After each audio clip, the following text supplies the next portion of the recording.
Fury Fighting Championship 95 is here at the iconic Gillies in Dallas, Texas. My backyard, finally. We got a great card tonight with 4 amateur fights and 5 pro fights. This is going to be an unbelievable card. Welcome to Fury Fighting Championship. I'm Mike Alexander. To my left is UFC welterweight Alex Morono. Alex, a lot of good fights on this undercard. Yeah, as usual, these amateurs, these pros, they have a tremendous stage to really show their skills. I cannot wait. I mean, dynamite card, a lot of standouts from Fortis. Cannot wait to get these fights going. Yeah, and a lot of celebrities in the crowd tonight. We see a bunch of names on some seats over there next to the cage. Can't wait to see this. Let's go inside and get the first fight started with the best dressed man in MMA, Wayne Leggett. Hello, fight fans, and welcome to Gillies in Dallas, Texas for Fury Fighting Championship 95, Teague versus Lingo. But first, please welcome to the blue corner for your opening preliminary contest, Luis Navarro.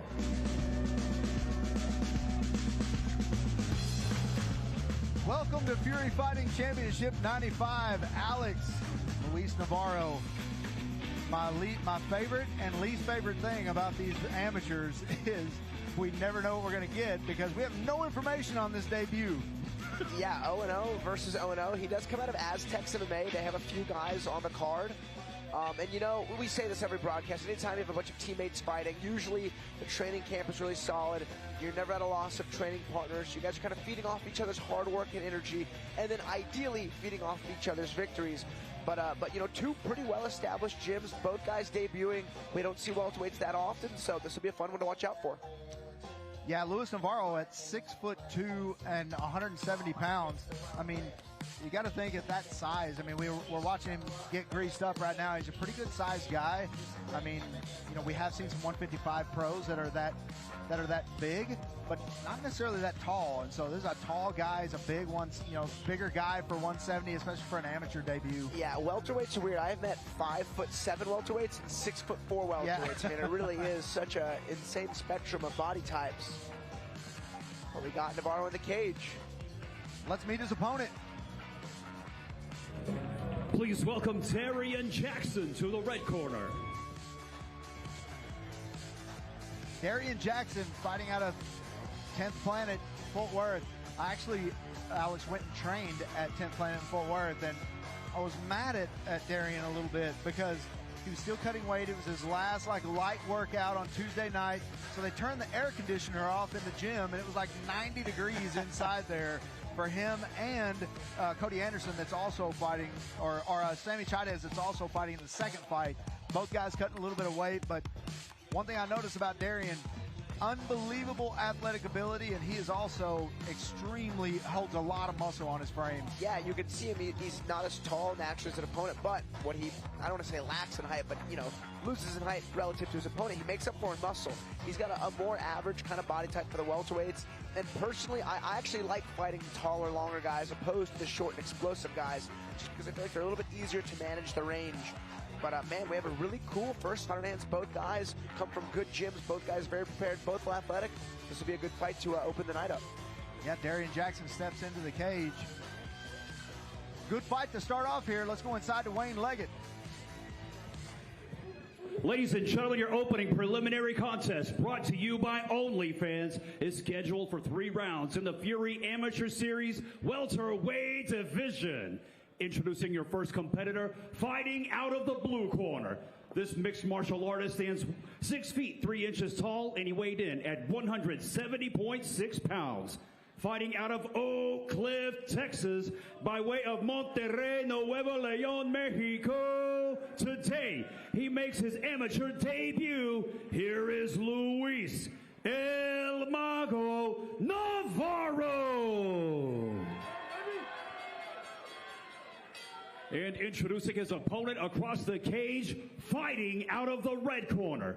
This freestyle fighter stands 6 feet tall, and he weighed in officially at 170.4 pounds.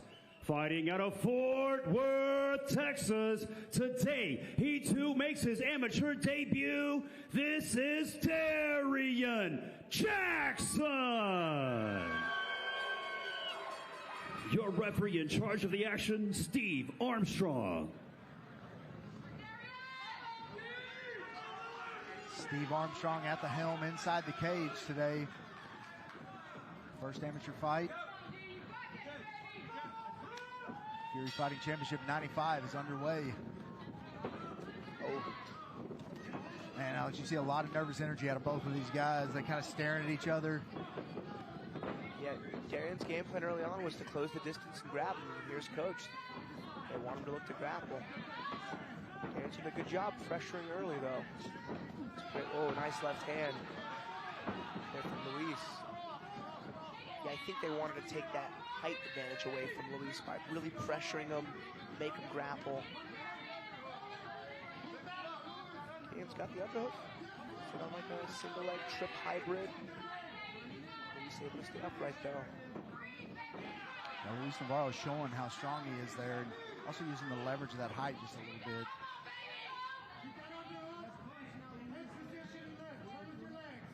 Head coach Doug Frey and UFC strawweight Jen U. Frey over in Darian Jackson's corner. Yeah, they have a few fighters on the card tonight, including the next fight up.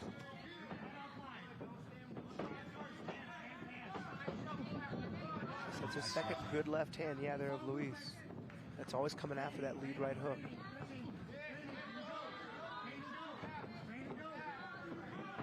The Luis, oh, nice 1-2 combo from the orthodox stance. Yeah, Darian's got to be careful here. He can't stand in front of him and take those punches. Got to change the angle. He's going for the takedown here now, but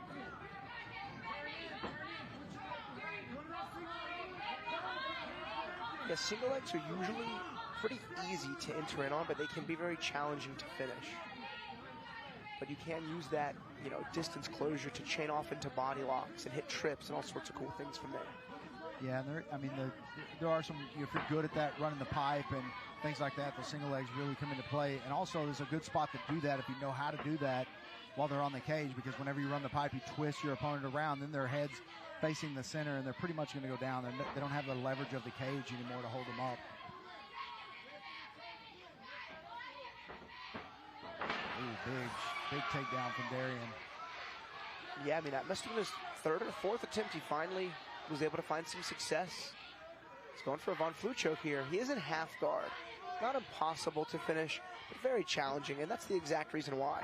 Luis is able to enter both legs in temporarily, but Darian chooses to really double up on underhooks on that far side arm, try to isolate it. Again, there's a far side arm bar, but his foot is trapped. Darian can clear that foot. Now he's in a much better position. He's got the inside angle. If he can break the grip. Oh, man, this is going to be close. He's only a one-armed grip. He's not going to try to break it. He's trying to punch him in the body. Honestly, I mean, that was a very close round. I actually had Luis up until that final exchange. I think Darian may have stolen that round with that final takedown, but not just the takedown, the armbar attempt. That was a really cool finish. You know, now both guys' corners can't be confident, which means we're going to find an extra competitive second round. Yeah, nice double leg.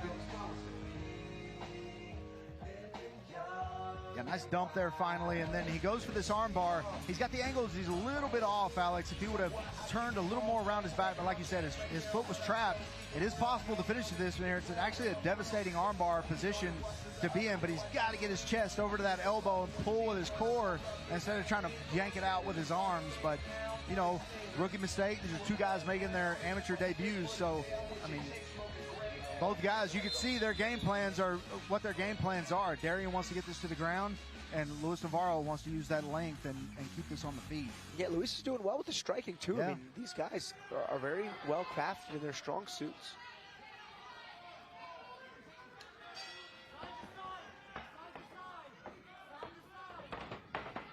And yeah, instant distance closure there from Darian.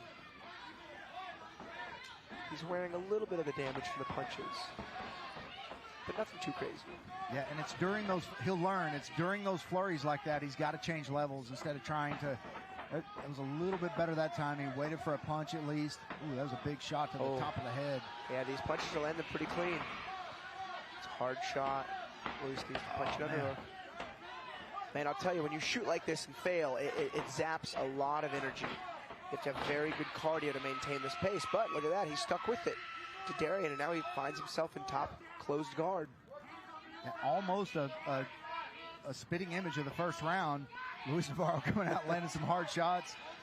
Darian Jackson finally getting it down to the mat. I think he's down a little faster this time. Still with 2 minutes here left in the second round. I'll tell you, for a debut, these guys are staying pretty sharp.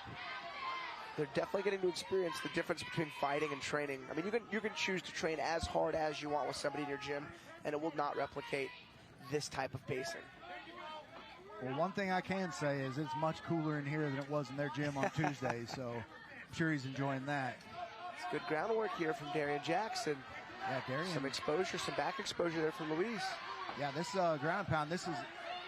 It's got the arm trapped, too.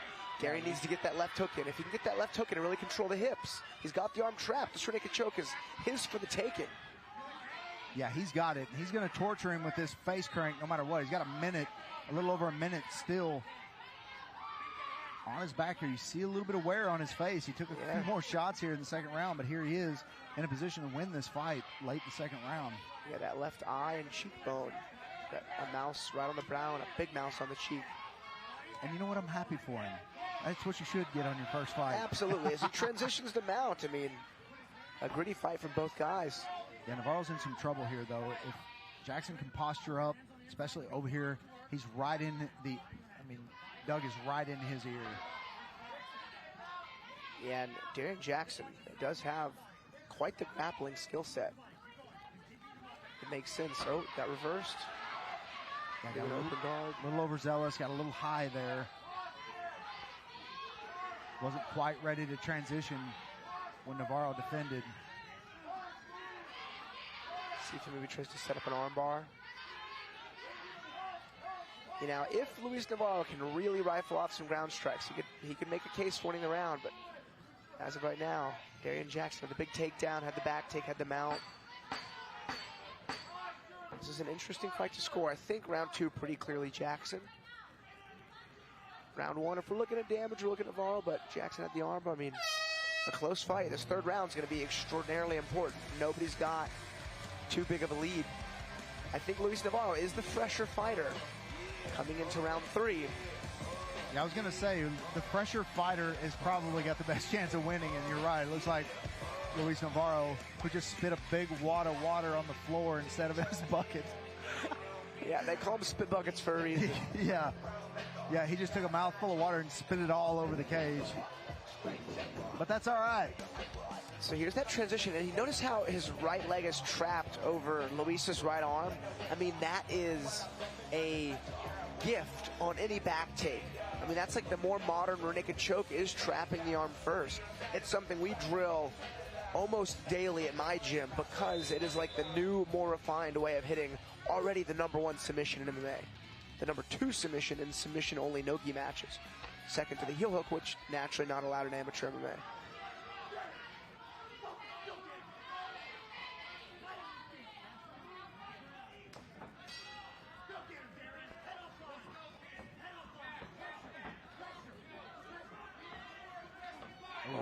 Good right hand, right on the chin. Yeah. Oh, there's another one. Oh, these are good accurate strikes. Yeah. Oh, man. This fight's over. TKO win there for Luis Navarro. Wow. The punching volume paid off, and in that third round, he was most accurate. That first right hand hit him right on the chin. I couldn't tell if he was staggering because he was tired, but I think he was rocked from that shot. Yeah, it looked like he was rocked from the shot. He was also tired, so not a lot of room there for him to, for error there. He did take a hard shot, did stagger him. Let's take a look at this. Hands a little low, right hand right on the chin. Watch his footing. A little bit of a chicken dance. Nice uppercut. Man, and there was that left hook that dropped him. The ref gave him a chance to recover too, but he wasn't quite able. That was a great showing for both guys. And I can't wait to see Darian Jackson fight again. And again, Luis Navarro really coming in clutch in round 3, finding that very early TKO win. Future's bright here for the Fury amateur welterweights. Yeah, and at 6'3", 170 pounds. I mean, Luis Navarro looked good in there.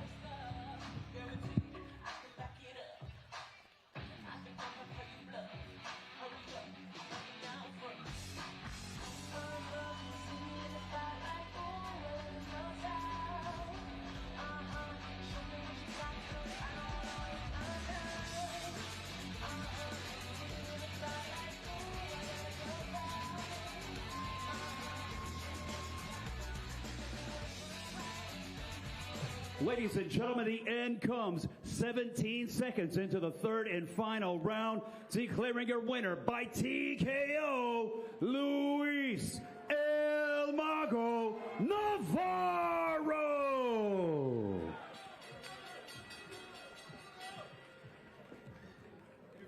I'm here with your winner, Luis Navarro. Luis, your amateur debut is out of the way. How does that feel? Man, it felt amazing in there. It felt great. I loved it. So in the second round, he got your back. Were you a little bit nervous, or were you feel pretty confident about your ground ability? I was pretty tired, so I was just holding him there, trying to get my wits back. Then that's when I came up for the top, and that's why I had the energy in the third round to finish. So in the third round, you came back, you landed that big right hand. Did you know it was over when you landed that? Once I landed it and I seen how he stumbled, I knew it was coming to an end. It was very impressive, and you look great in the welterweight division. Your winner, Luis Navarro.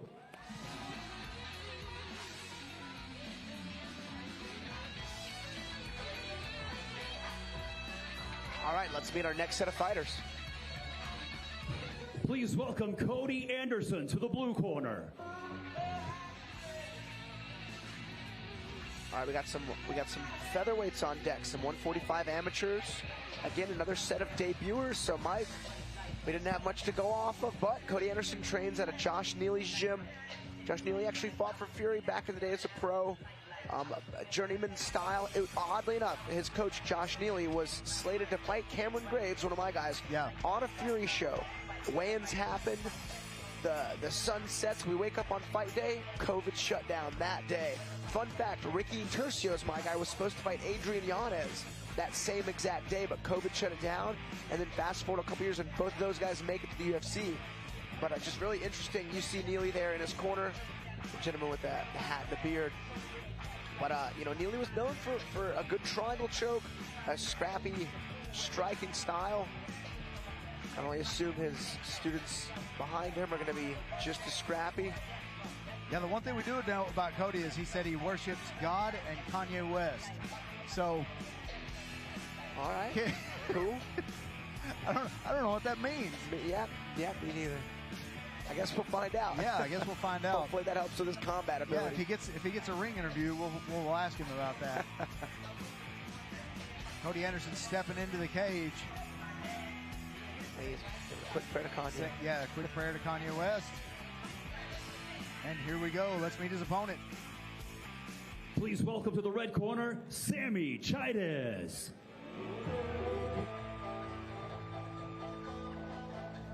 Sammy Chaidez, Darian Jackson, who we just saw, his teammate, again, another guy from 10th Planet in Fort Worth, and you know this guy has a lot of energy.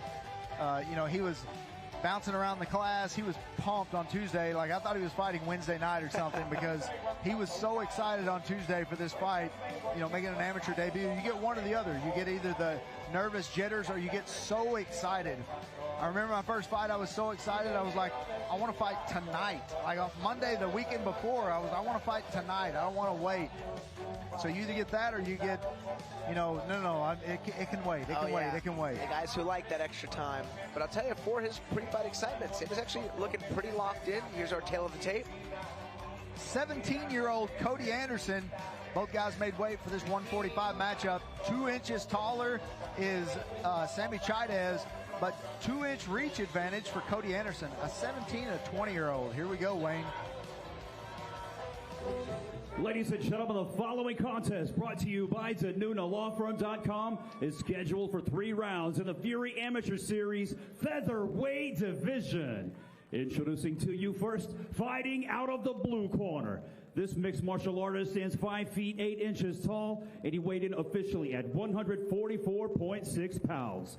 Fighting out of Fort Worth, Texas, today he makes his amateur debut. Here is Cody White Panther Anderson.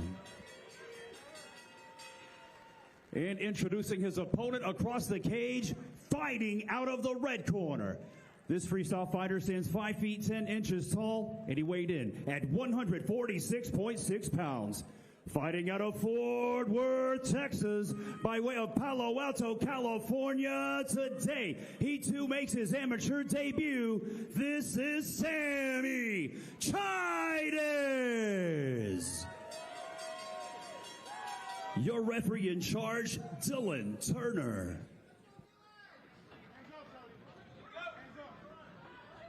All right, interesting body language here.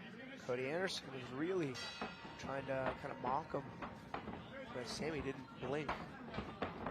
Oh, huge head kick KO. And this fight is over. Wow. 17-year-old Cody Anderson just had a head kick knockout in the first 10 seconds of round 1.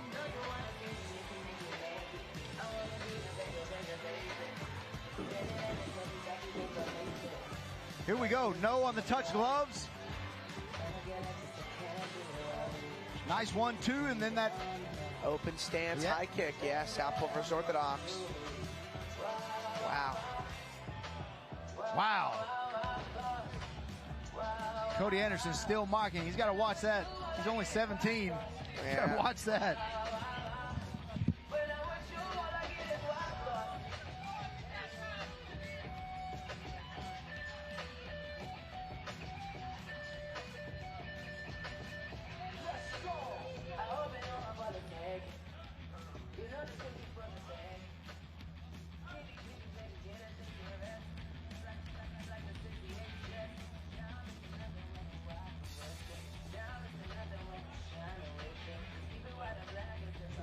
Ladies and gentlemen, referee Dylan Turner calls for a stop to the fight 7 seconds into the very first round, declaring a winner by knockout, Cody White Panther Anderson. I'm here with your winner, Cody Anderson. Cody, 17 years old, your debut, 7 seconds into the first round. Tell me what went through your mind. I mean, my abs look good on there. Oh, but man, I just wanted to prove the doubters wrong, man. You know what I'm saying? I came out here with like 2 weeks of training camp. I broke my back in February. Just came back. Praise God, man. The time is ended. You seen it, guys. Y'all seen it, guys. Y'all need God is sending y'all every day. If y'all not Christian, He's trying to send y'all like little pointers to get you to God. This is yours right now. God is real. He's coming back. Praise God. Jesus Christ, my Lord and Savior. I'm let that be known. I love God. I love y'all. This was fun. All right, Cody. Well, 7-7 knockout in the first round. Can we look to see you on the next card? Yeah, of course. All right. Your winner, Cody Anderson. All right, let's take a couple more looks at this high kick. Notice Cody's the orthodox fighter through the jab cross into the right high kick. Something Robert Whitaker has actually kind of made famous in MMA. Something that works very well on the open stance. Here it is again. Notice the 1-2. High kick right behind it. Just right above the ear. All right, let's meet our next set of fighters. Please welcome Pablo Simental to the blue corner. All right, that's going to be a tough act to follow. You guys, we got Raheel with us now. Finally, we have some guidance. Yeah, Raheel Ramzanli finally on the mic. Well, I don't know if you... there we go. Hey, man. Guys, thank y'all so much for holding the fort down, as always.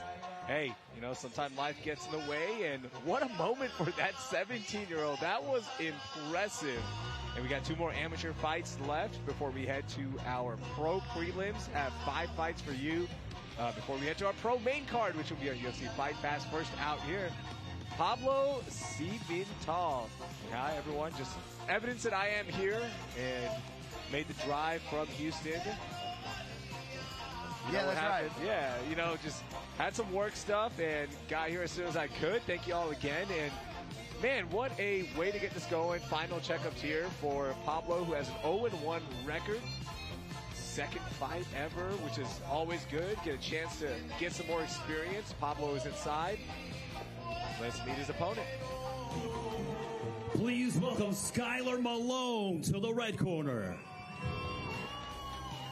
Skyler Malone. Undefeated so far, second fight. Nice looking 155er here. Yeah, Skyler Malone, he won a split decision in his debut. His second was by rear naked choke, and then third he had a majority draw to Jackson Berg. So, you know, coming in here at 2-0-1, it's kind of a strange record to have as an amateur with 3 fights, Alex. Yeah, comes in a Fitness Fight Factory. See Johnny Bedford and Evan Cutts in his corner. You know, 2 of the most credentialed and experienced pros you can hope to have as coaches. You know, Evan Cutts, a longtime black belt. Johnny Bedford had a crazy run in not only MMA, but also bare knuckle, you know, boxing. So, you know their skill set's going to be very diverse. They can fight on the ground. They can definitely scrap it on the feet. Yeah, a great matchup here for Skyler. A good test here for Pablo. It's going to be one of our more experienced amateur fights here on this prelim card. And thanks for that correction on the record. I had the wrong record on my notes, but yeah, 2-0-1. So fourth fight, and we look at our tail of the tape, brought to you by Live Oak Texas Vodka. Look at that age, 23 and 22. Love that. Both fighters did make weight. Slight height advantage and reach advantage for Skyler Malone. Both fighters are in. Let's get our introductions. The following contest, brought to you by Live Oak Texas Vodka, is scheduled for 3 rounds in the Fury Amateur Series lightweight division. Introducing first, fighting out of the blue corner. This freestyle fighter stands 5 feet 9 inches tall, and he weighed in at 153.4 pounds. Fighting out of Oak Cliff, Texas. Today he looks for his first win as an amateur. Here is Pablo El Chapulín Simental.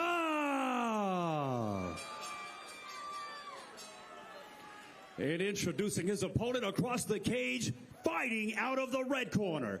This mixed martial artist stands 5 feet 10 inches tall, and he weighed in officially at 154.6 pounds. Fighting out of Dallas, Texas, his amateur record stands at 2 wins, no losses, 1 no contest. Here is Skyler Malone. Your referee in charge of the action, Steve Armstrong. All right, Steve Armstrong with the assignment. El Chapulín means the grasshopper. Oh, I did not know that. Fun fact. Have you ever had a chocolate grasshopper or any kind of grasshopper in Mexico? I've not, no. I always see it. I want to try it. Well, we have plenty outside. I'm good. See what we can arrange by the end of the show. I've also heard that cricket protein powder is pretty good. For the same thing? Yeah, we'll take your word for it. Man, both guys, pretty good early energy. Looking to strike. You can see the movement difference there. Pablo a lot more, you know, mobile on his feet. But Skyler staying very steadfast in his stance, just kind of stalking him when he can. And this guy's really been able to land much, kind of finding the range that comes with that experience. Oh, man. Oh, nice. That was a big overhand left there for Skyler. As he finishes the double leg, he's got to navigate around this guillotine. He's going to the wrong side, though. But the hands aren't connected. There wasn't much of a threat there.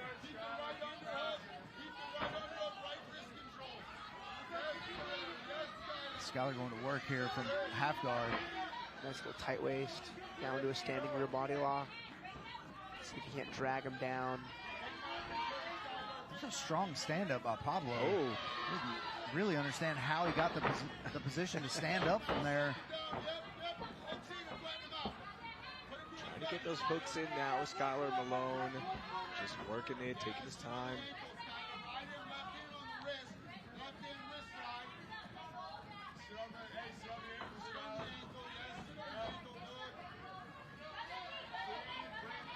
I'll tell you, Pablo's doing a good job getting back to his feet, but he's got to troubleshoot that grip. He's got to either turn and face or unlock the hands. 1 minute left here in the first round. Oh, he actually ended up giving his back up. Nice wrist riding this ground and pound there from Skyler. Skyler's got no interest in taking the back. He had a chance to get his hooks in twice now. He's not done it. He's just looking to rain down these punches. And it's working. The ref's telling Pablo to move. I couldn't tell if he was saying a move or if he said watch the back of the head. But also it didn't look like Skyler was punching in the back of the head. Yeah, these are good shots. That ref's getting ready to stop this fight. Man, these are big shots. Yep. I would not be surprised if we see a stoppage. If Pablo does not get out of here in the next 30 seconds, they're going to call it. Armstrong is looking on. Mouthpiece is at him. He's moving. He's trying to negate these shots. And that's there's it. The TKO win there. Big finish there for Skyler Malone. And yeah, you saw Armstrong looking in, and telling Pablo that, hey, you got to get out of this. But nonetheless, Skyler Malone gets the TKO win. Yeah, and despite the damage to the head, it looks like Pablo's dealing with a rib injury too. So, I mean, that stoppage was most certainly the correct call. Good work on the referee there. Skyler, he didn't waste a second, and he did not save a calorie. He really was going hard for that finish. Yeah, sorry, Michael. Never a good sign whenever you spit your mouthpiece out while you're taking punches right in front of the referee where you almost hit him with it. That's just a bad sign. Dominant performance from Skyler Malone. I was going to say, it's literally a slobber knocker. Yeah, there was that double leg early on. Here's that rear body lock. He ends up hitting a nice lift. Pablo does a good job hooking the back foot, Benson Henderson style. But I'll tell you, once Skyler hits that back exposure, notice really he keeps the tight waist and the wrist ride and just starts letting these punches fly. He must have landed 30 good ground strikes. There goes the mouthpiece. And yeah, we'll see what he has to say. We got Mike in there.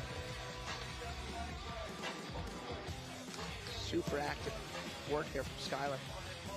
Still no losses on that record for Skyler Malone. Moves it to 3-0-1. Let's make it official. Here's Wayne. Ladies and gentlemen, referee Steve Armstrong calls for a stop to the action. 2 minutes, 43 seconds into the very first round. Declaring a winner by TKO, Skyler Malone. I'm here with your winner, Skyler Malone. Skyler, it looked like you had no interest in taking the back. You had a couple of opportunities, it looked like, to get the hooks in, but it looked like you had violence on your mind. Yes, sir. I've been working so hard. You know, I just wanted to get through this fight and, you know, see how far my work is taking me. I've been praying so much, trying to just be closer to God. And I feel like every day, God brings me closer to where I want to be in life. Well, there was a lot of violence coming out of this body here for that fight.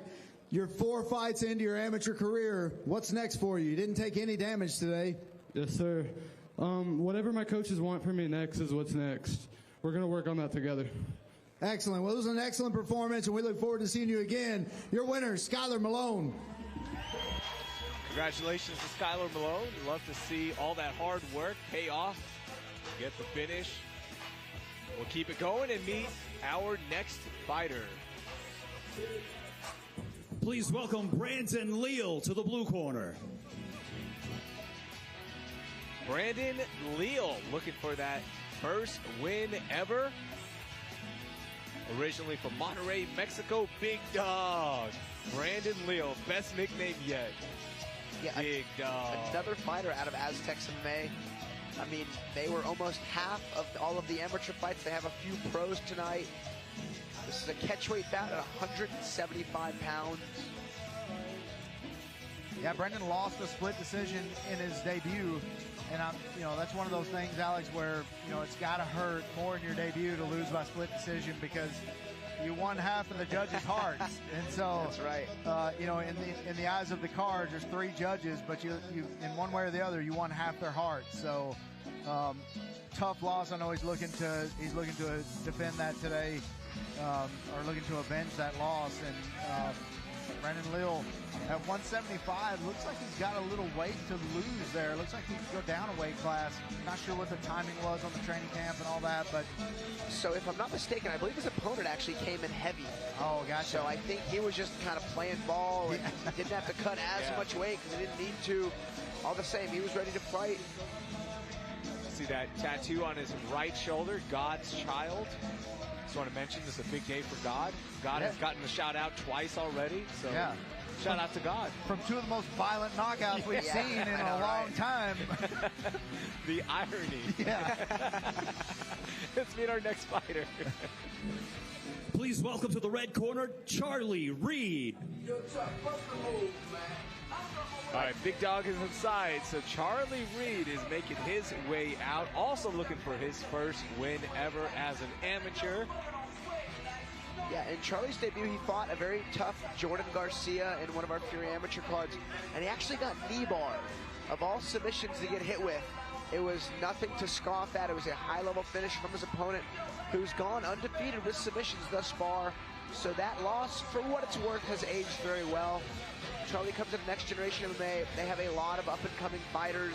They're usually on a Fury card, if not one fighter than many. So you know this guy's got a lot of good work back home.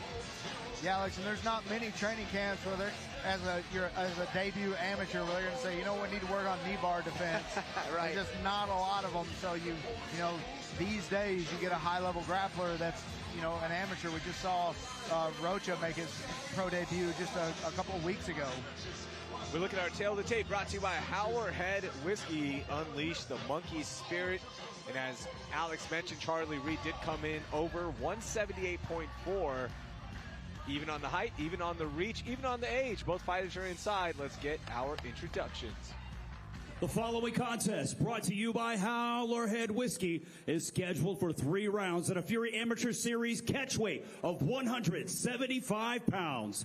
Introducing to you first, fighting out of the blue corner. This mixed martial artist stands 5 feet 10 inches tall, and he weighed in at 174.2 pounds. Fighting out of Oak Cliff, Texas, by way of Monterrey, Mexico today. He looks for his first win as an amateur. Here is Brandon Big Dog Leal. And introducing his opponent, fighting out of the red corner. This freestyle fighter stands 5 feet 10 inches tall, and he weighed in at 178.4 pounds. Fighting out of Frisco, Texas, today he too looks for his first win as an amateur. This is Charlie Reed. Your referee in charge of the action, Dylan Turner. Dylan Turner with the assignment. Blue gloves for Brandon Leal, red for Charlie Reed. Yeah, Dylan Turner, actually one of my teammates at 6 weights at Fort Worth.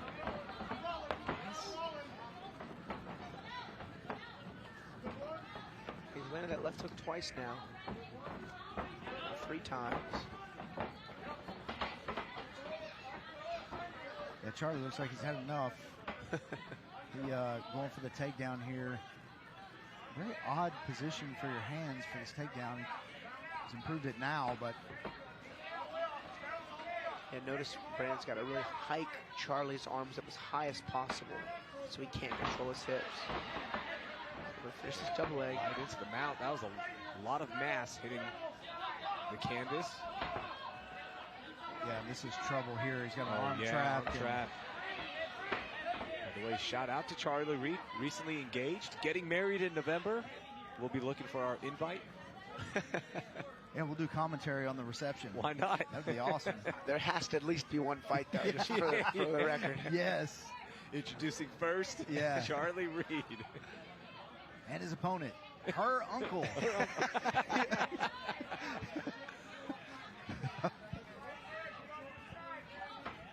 Charlie's enjoying a very control-heavy full mount as he sets up his head and arm choke. This needs to be addressed yesterday. This is super tight. Yeah, he's on the correct side now. And there is, no, finish is good. He's saying thumbs up, and are we looking for a he's tap? out. That was a tap. That was an air tap, and that is it. Charlie Reed said he was going to avenge his first loss, and he did. That was the rarely seen thumbs up to a pass out. Very Terminator 2 style. Yeah. As I think we'll see it in the replay. It was a thumbs down, I think, and then it was gone. Yeah. So no, he was trying to tell the ref he was okay. Yeah. But I'll tell you, just as an experienced grappler, that needed to be addressed immediately. Getting the arm out of position, trying to roll him towards the choking side. And if he lets his head go there, he gets punched. He ends up transitioning off. Like right now, he needs to bridge hard to his right side, trying to get his right elbow to the mat. There's a few different escapes. There's the thumbs up. Yeah, and there's that big last breath also. This tap, yeah. Wow. A lot of huge finishes here. Yeah. On this prelims portion, this amateur portion of the prelims. So we do have 5 pro bouts coming your way on our prelims broadcast.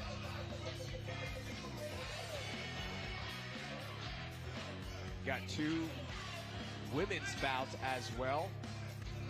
Can't wait for that. But first, we make things official. Here's Wayne Leggett. Ladies and gentlemen, the end comes 1 minute, 34 seconds into the very first round. Declaring a winner by submission due to an arm triangle, Charlie Reed. I'm here with your winner, Charlie Reed.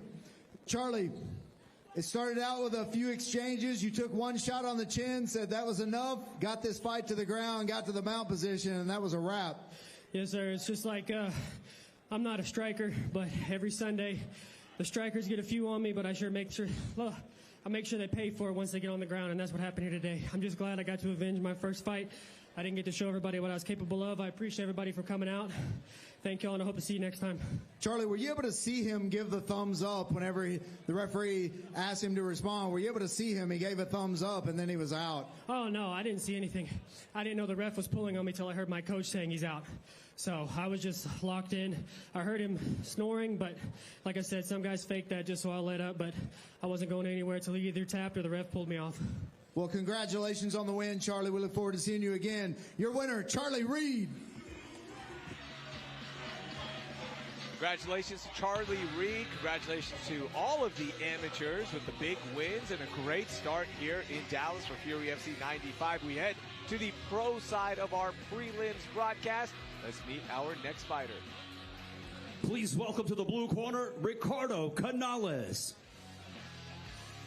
Ricardo Canales, 1-4 record, coming out, trying to get things going here. 3rd time inside the Fury FC cage. Yeah, he's actually tied for the eldest fighter on the card at 37 years of age. Still a good fight in years.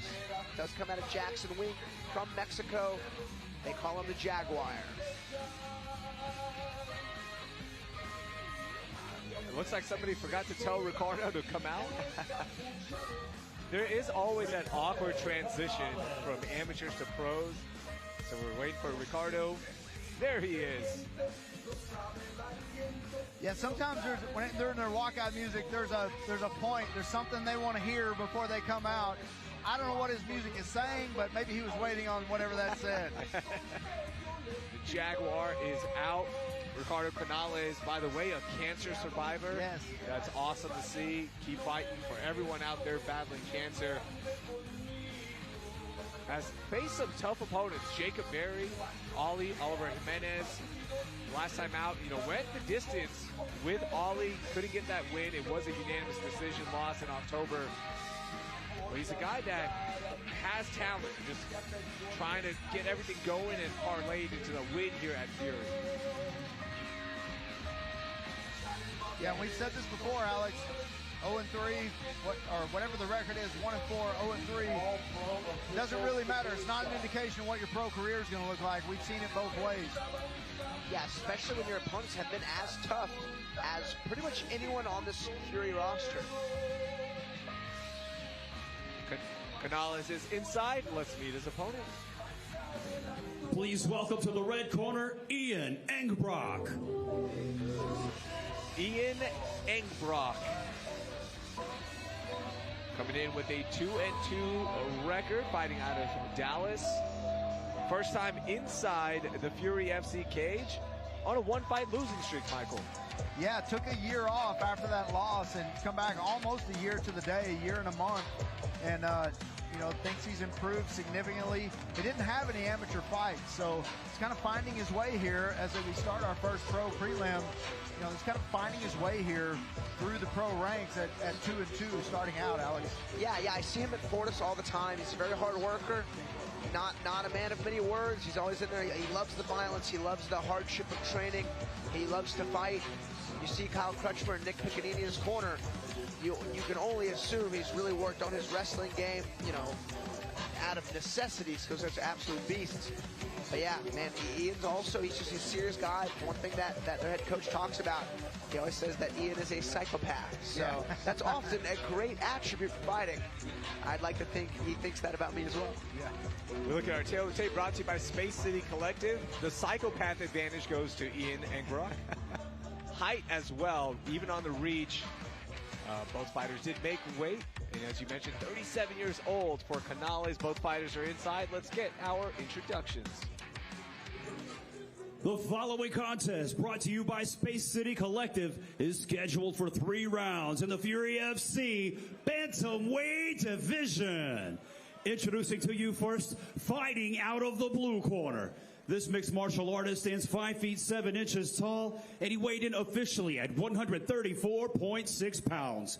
Fighting out of Albuquerque, New Mexico, by way of San Alto, Zacatecas, Mexico. Today, he looks for his second win as a pro. Here is Ricardo, the Jaguar Canales. And introducing his opponent across the cage, fighting out of the red corner. This freestyle fighter stands 5 feet 10 inches tall, and he weighed in at 136 pounds. Fighting out of Dallas, Texas, his professional record stands at 2 wins, 2 losses. Here is Ian Engbrock. Your referee in charge of the action, Don Turnage. All right, both fighters ready to go. Blue gloves for Canales. Engbrock with the red. Oh, front kick to the face to start. We didn't see referee Don Turnage back in the cage. Haven't seen Don in a while. Yeah, I know in one of Ian's early losses, he was doing great, steamrolled through round 1, but just didn't manage his energy well. He was going for the finish, and that was something he's been focusing on. Never been finished as a pro. Only times he's lost is by decision.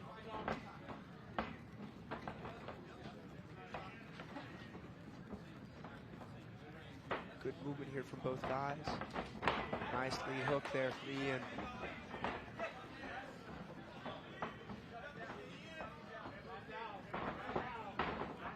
Ian looking very relaxed here.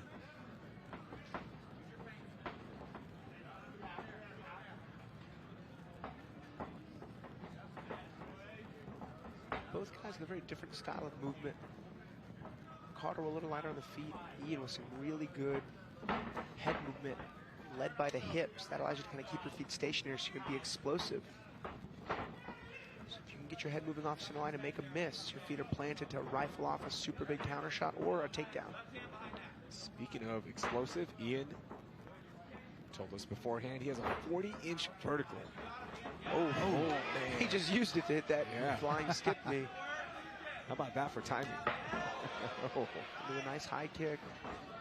Ian's landed only 3 strikes, all of them kicks or knees to the face.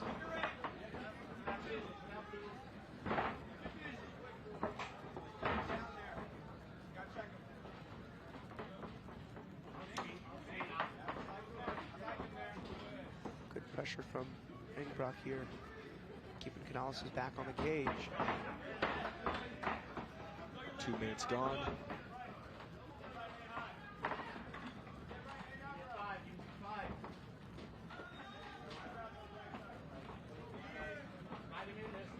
Fighters feeling this out, trying to find that opening. Big moment so far from Ian. Good front kick there from Ian. Ricardo doing a little bit more of a reactive style. Not really setting the pressure. It's a good counter jab there from Ian. Nice check there, though, from Canales.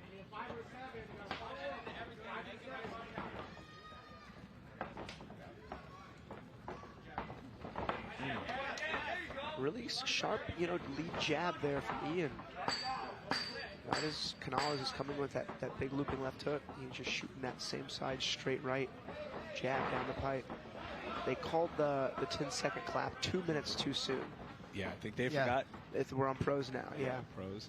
Yeah, we had 4 amateur fights and 4 finishes. They were thinking this was Might as well keep it going. Yeah, let's just keep this amateur streak going. By the way, on the Fury Unleashed podcast, Eric Garcia, president of Fury FC, was saying that this commission said you can do so with a fight, the 15 minutes, you can do anything you want with those 15 minutes. It's just industry standard for 3x5, right? They said as long as there's 15 minutes, you can do one 15-minute round, according to Eric Garcia. Man, I have actually been hoping for that for a long time. I prefer that personally. Wouldn't that be better? Be awesome. That's a fight. There'd be more finishes. Oh, so that was a classic open stance. Canales threw a high round kick. Engbrock threw a body kick. Just while he was throwing the kick. That's as accidental as it gets. Yeah, it was a good one. That was straight on. Man, Ian pulled it too, thankfully, for Canales' sake. Yeah, this kind of thing happens with, conventional stance versus a southpaw stance. It's all right. If you had the first cup check of the evening coming in our 5th fight, then you cash out. But we're back in action. I would love to see a 15-minute fight at Fury. Yeah, that would be awesome. We have to convince Eric. Similar to the old Pride style. Yeah, let's Gene Hackney versus somebody. At Fury FC 100 for the TMF belt, 1 15-minute fight. I never knew that was an option. Yeah, I didn't either. I always thought that was just part of the rule set, but no, he said that you can play with that, so you can have 2 7-minute rounds and a 1-minute finish round if you want. Like, it's up to you as long as you get 15 minutes of fight. Oh, nice high kick there from Engbrock. That's a good idea. 2 7-minute rounds, and then throw a tire in the middle for the last one. And both of them got to stick a foot in the tire, and you can't leave. You can't leave the tire. Or it could be car jiu-jitsu, which I see on social media all the time, which is so ridiculous. 10 seconds left. Stiff jab there from Canales. And that is the correct horn, ladies and gentlemen. There you go. So oddly enough, the Texas Commission has really been doing so well the last few years, especially after COVID. But prior, if you were a new pro, they didn't let you do 5-minute rounds. You had to keep doing 3-minute rounds. So for my first 3 pro fights, I couldn't do 5-bangers. And I always wanted, they finally undid that rule. But there was a fight, Brian Malone-son, UFC vet, versus Derek Krantz, UFC vet. They had a fight, and the fight was if Krantz could take Malone-son down, he'd be in a wheelhouse to win. He hits a takedown right at 2 minutes and 50 seconds, and they sound the horn. And it should have been a 5-minute fight. So they reset him on the feet. He ends up losing by decision. It was the most wacky commission mistake I'd ever seen. Thankfully now, all pro fights, for the most part, are 5-minute rounds, as they should be.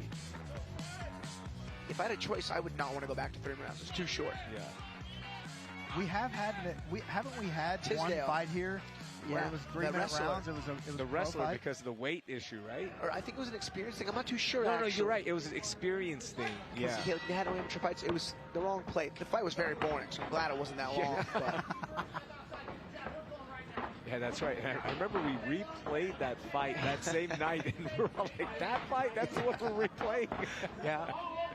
Yeah, we had all finishes in that fight, so it got replayed. Engbrock's done really good work with the lead hand. Ooh.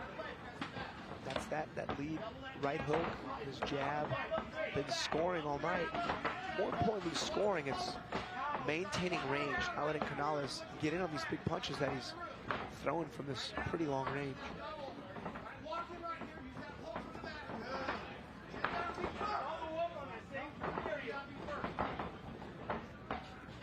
Ian looks like he's got a slower striking style until he unleashes. That left hand is lightning fast.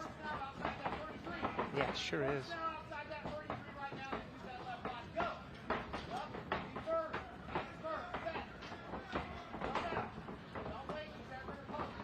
Ian's corner calling for him to be the aggressor here.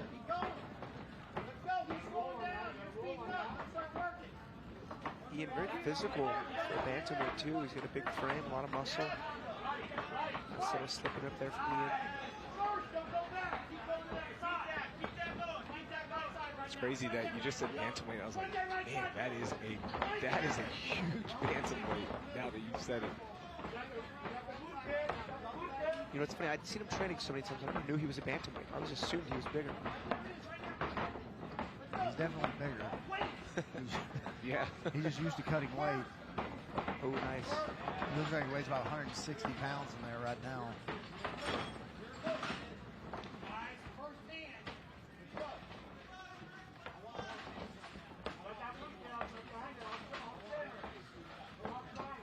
I've never seen any takedown attempts from either guy.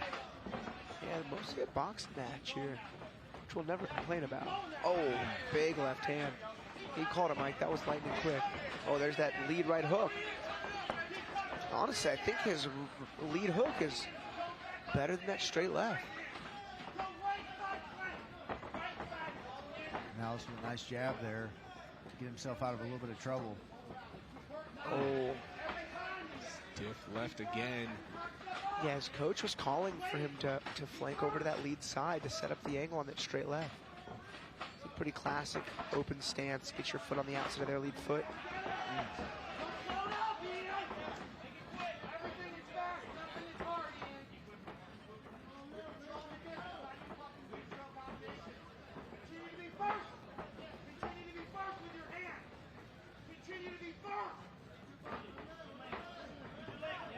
Under 2 minutes now, left in round 2.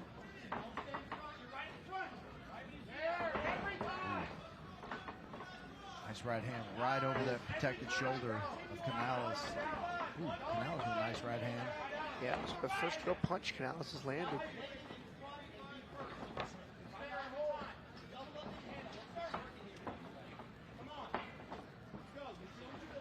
Away. Man, if he can put that straight left in first behind that left high kick. We actually saw one of those earlier tonight. You usually use that straight left hand to maybe bait a parry out, and then the high kick comes after. That's how Leon Edwards was able to catch Usman. Fake the straight left hand and left high kick.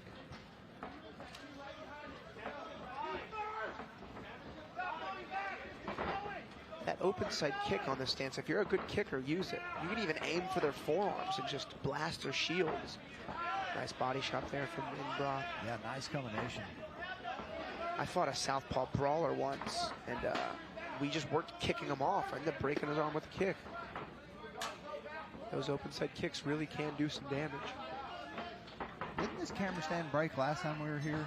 It did, yeah. Next to us, there's a camera stand that our camera was mounted on. Yeah, that one did break.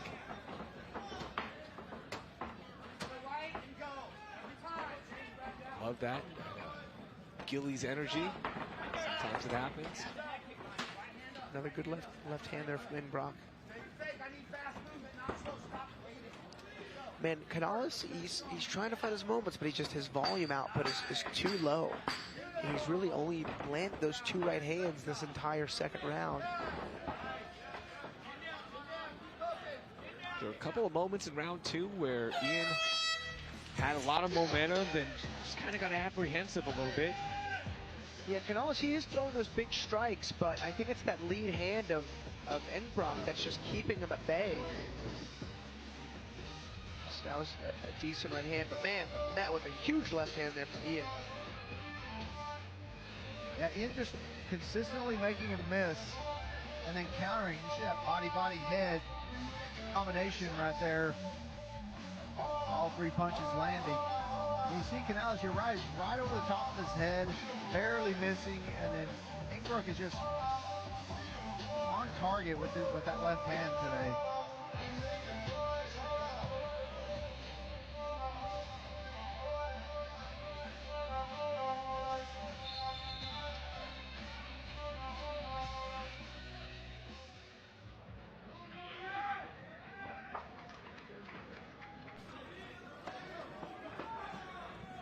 Round 3. Yeah, here in the third and final round, I think we're going to need to see a finish from Canales in order to win this fight. This goes a distance. Even if he has a fairly dominant third round, he's still going to get edged out by Ian here. 2 rounds easily going his way, seemingly. Yeah, Canales is going to have to pick his output up.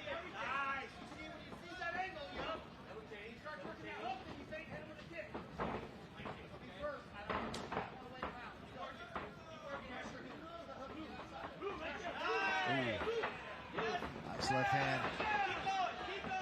Nice slip and rip there from Ian. Ooh, ripping into that body. Ian turning it up here in the 3rd round. Yeah, both guys' volume increasing. Step in elbow. He was creative, kind of parried the hand down.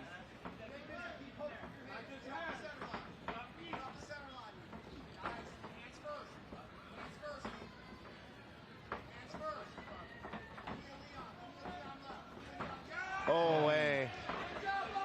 It was funny, his coach called for that Leon left. That's what he meant, that left high kick. Show a left hand, but throw the high kick instead. Oh man, good sit down there from Engbrock.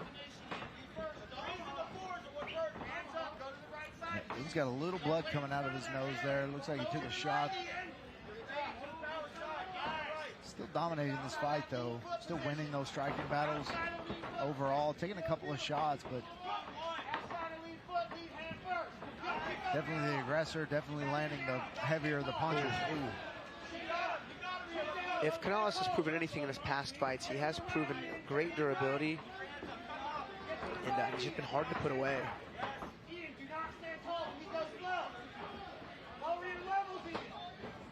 Oof.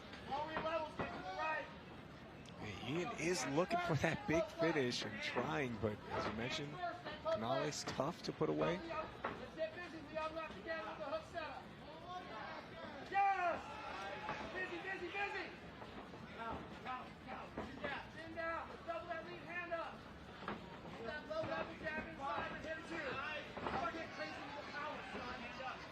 Another good combination there from Ian.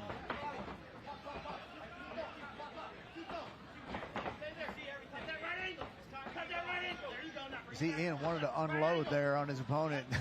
Saif kind of talked him out of it. Great head movement from Ian.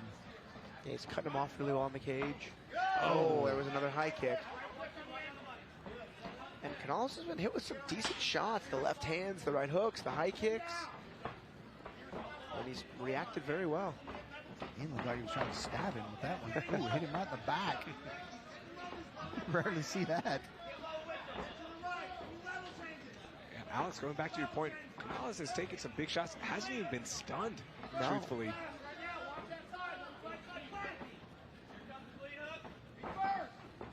Some people could just take damage better than others. Yeah, for sure. Another nice lead hook there from Engbrock.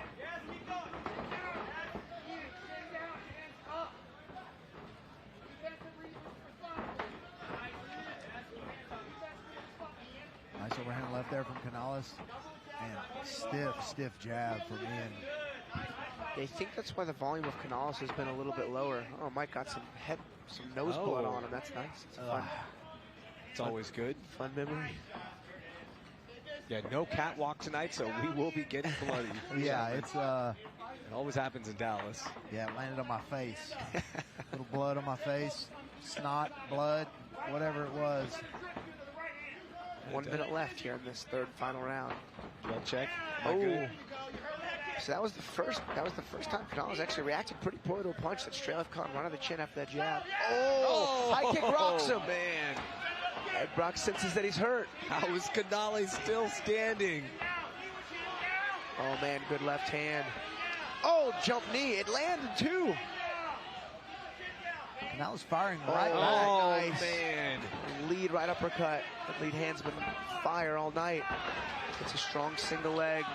20 seconds, just looking for some big ground and pound. I think somebody's mouthpiece flew out of the cage. I would assume it's Ricardo's from all the punches he took. Man, how is Ricardo alive in this one? There's 10 seconds left. He's looking for the TKO. These are good shots. These are big shots. Can we get a finish here? Oh, man. And that's we went the time. distance. Wow. What a finish there from Ian. Wow. It was a high kick that started it. Man, I think the nose of Canales was a bit compromised. There's a high kick. Man, I mean, across the jaw. And then just watch this lead uppercuts coming soon. And it just, I mean, I think that's what knocks the mouthpiece out. We didn't catch it on the highlights, but. Man, what a moment there for Ian. Almost had the finish, but man, Ricardo Canales took some big kicks, big punches, and still looking, he was still alive. That was the wildest part, to not get finished in that one. Yeah, big shots overall. Don't know how he stayed standing like that, but man, took some big shots, handed out some big shots. I mean, he landed well on Ian. Ian just never stopped moving forward. And what a performance from Ian Engbrock. I mean, and what a show of durability and toughness from Ricardo Canales.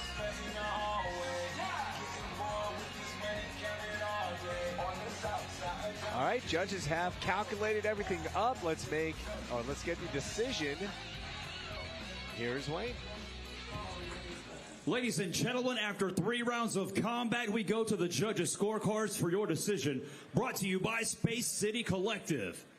All 3 judges score the fight 30-27, declaring your winner by unanimous decision, Ian Engbrock. Michael will never forget the name Ian Engbrock because that man just shared blood with you. Yeah.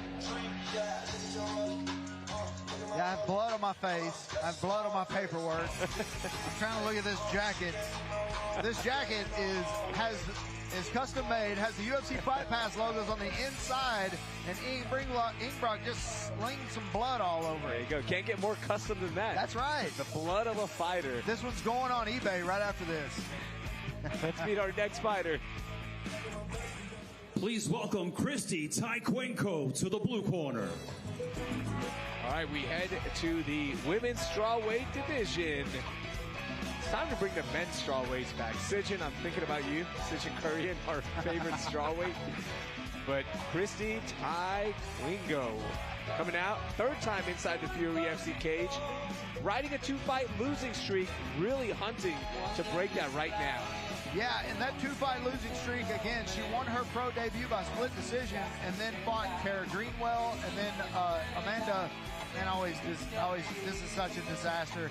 Macios for her next fight, lost by split decision. So she was 3-1 as an amateur, and 2 of those 3 finishes were submissions. So good submission game. She's been around the game for a while, 37 years old. Been doing Taekwondo since she was 9 years old, so a lifelong martial artist, Alex. Yeah, this is her 4th pro fight after a pretty established amateur career. This is her opponent's 7th pro fight. These are some pretty experienced women here stepping in the Fury cage. They both have a really good ground game as well. I expect we'll see some good, sharp, high-level grappling and a lot of submission attempts. But sometimes you get 2 grapplers fight and they neutralize the ground advantage and they box it out. So I think either way, we're in for a really fun fight. Yeah, in the pictures during the weigh-ins, you see it looks like Christy's a foot taller than Amber, but really Christy's only 5'4" and Amber's only 5 foot. She lists herself as 5'1", but she's 5 foot. Christy is inside. Meet her opponent in just a second. Wayne is busy with something. Taking care of the corner now here. Please welcome to the red corner, Amber Terrell. Amber Terrell, the 27-year-old, back here inside the Fury FC cage. Has fought for us as an amateur, then has taken a lot of pro fights at other organizations, but making her Fury pro debut with a 3-3 record. Yeah, I think one of her most notable fights in Fury as an amateur was her title fight. And she and her opponent just fought to the bitter, and she ended up finding a TKO in the championship rounds. But, you know, she was a dog in that fight. And has been very active since. I feel like that last amateur fight was not that long ago. And this is already her 7th pro fight. Yeah, and if you look at her early in her career, I mean, she was fighting every month. When she made her debut, she fought every month, January, February, and March. So, I mean, it was probably one of those things where, you know, you're starting to get paid to do it. I'm going to fight as much as I possibly can if I didn't take any damage. We look at our tail of the tape brought to you by the Fury Unleashed podcast. The height advantage goes to Christy. Taqueno, reach advantage as well. Both fighters did make weight for this strawweight bout. To the 27-year-old Amber Terrell, trying to get her record up above 500. Let's get our introductions. The following contest brought to you by the Fury Unleashed podcast, available on Apple, Spotify, and YouTube, is scheduled for 3 rounds in the Fury FC strawweight division. Introducing your first competitor, fighting out of the blue corner. This mixed martial artist stands 5 feet 4 inches tall, and she weighed in at 116.8 pounds. Fighting out of Virginia Beach, Virginia, by way of Peñuelas, Puerto Rico, here is Christy Tsunami Taqueno. And introducing her opponent across the cage, fighting out of the red corner. This freestyle fighter stands 5 feet 2 inches tall, and she weighed in officially at 113.6 pounds. Fighting out of Fort Worth by way of Houston, Texas, her professional record stands at 3 wins, 3 losses. Here is Amber Terrell. Your referee in charge of the action, Aladdin Martinez. Aladdin Martinez. First time seeing him in action as an official inside. Blue gloves for Taqueno, red for Terrell. Both women are ready. Let's get this going. I've actually rolled with Amber quite a bit. We always meet up at, we always see her at the open mat at Kyle Shorts at Flux MMA in Fort Worth, and we'll see her on Sundays. She trains over there just about every Sunday, and it always amazes me, Alex, how strong these girls are that are 115 pounds.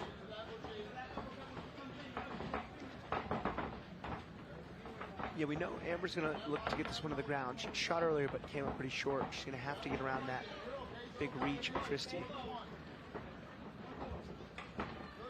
Amber made her amateur debut for Cage Combat back in 2015, the former name of this promotion.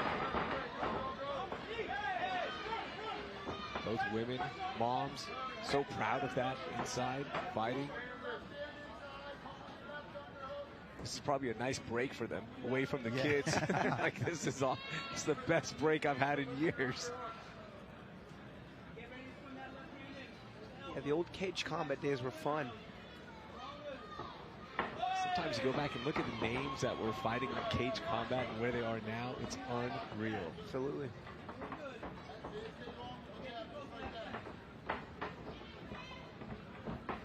Oh, big overhand right there from Amber.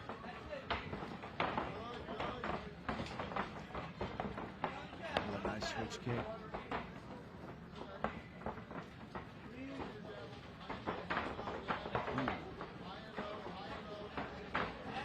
Christy anticipating that shot, the 2-punch combination, and then that shot. That's a lot of times that's how they come. Nice low kick there from Terrell.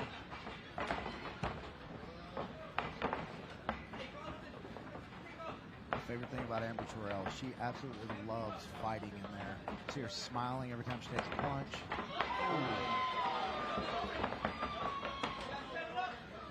Amber is also one of the few fighters on our roster that could piece up her opponent and then stitch her back together. Yeah. She's an ER nurse, which is so cool.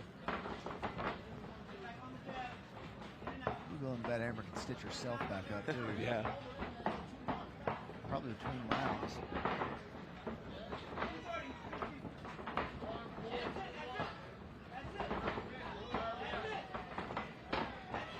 Oh, man. Big connect there for Christy.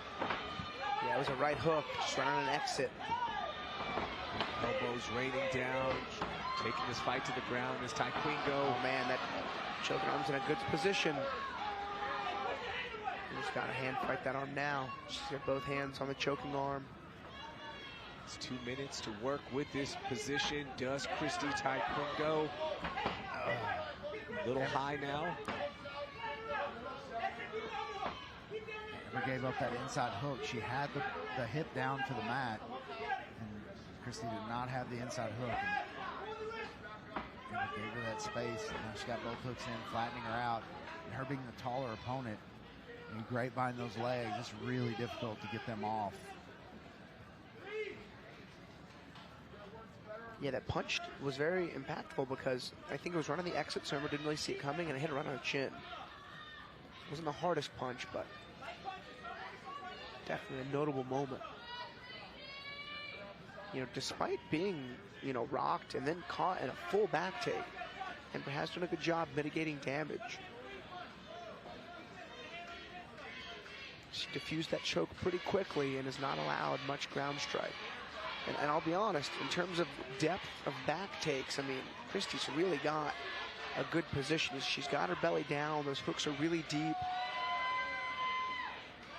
Trying to flatten out Amber right now is Christy. Amber did clear a hook on that left side.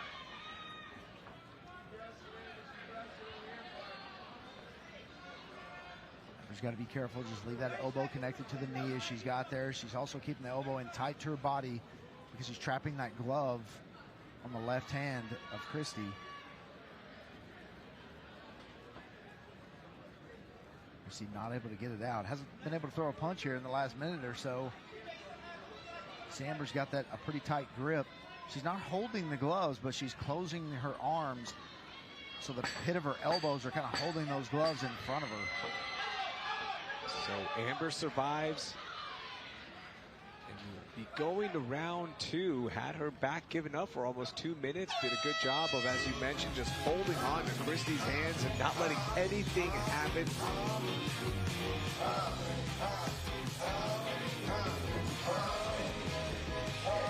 Entertaining first round for these ladies. See that wheel kick attempt there. That's that Taekwondo background. A few knees, and here's that big right hand lands right on the chin. This has an elbow right there. Gets around the neck, immediately goes for the strangle. Does not have the bottom hook in right there. That's why the strangle was not successful at first. Amber got out of position a little bit, gave her the hook, but was able to trap both of her arms. Kind of kept her there, Alex, for about a minute and a half. Yeah. Didn't take much damage there to finish the round.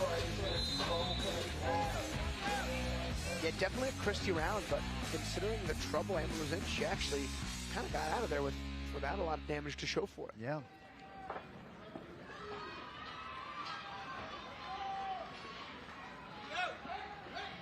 All right, let's get round 2 going.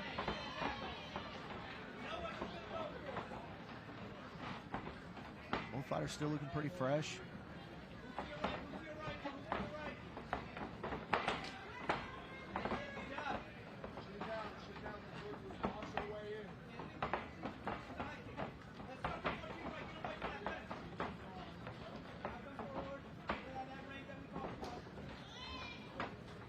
Hard leg kick there from Christy. Yeah, those inside kicks, they'll sting, but they won't do much damage to the muscle. Like, they usually don't compromise your movement that much. Unless you're fighting Edson Barbosa. Yeah. It's the only guy I've seen, like, actually do big damage with those ortho to ortho inside kicks.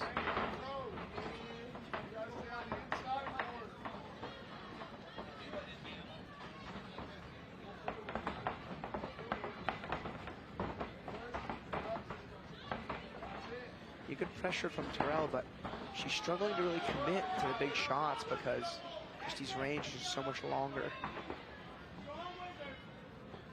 I was going to say, if I'm Christy's corner, I'm saying increase the volume right now. Open it up a little bit. See what you can get going.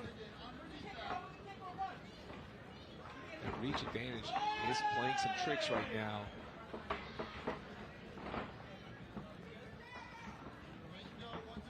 Yeah, I'd say Christy's pretty big for the 115-pound strawweight class. Big frame for the weight class. Whereas Amber, I'm sure she could fight at 105 if given the option. Nice spin back fist. And we're getting creative in order to get into the pocket here.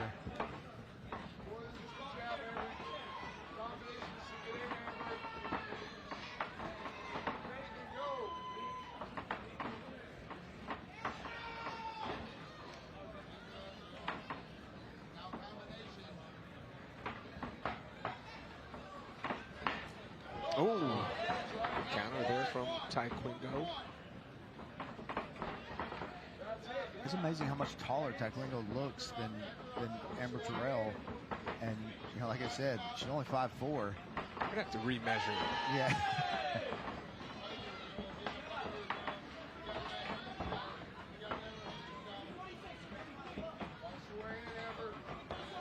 Maybe we're just super close to the cage today. She looks a lot taller than 5'4". Yeah, she does.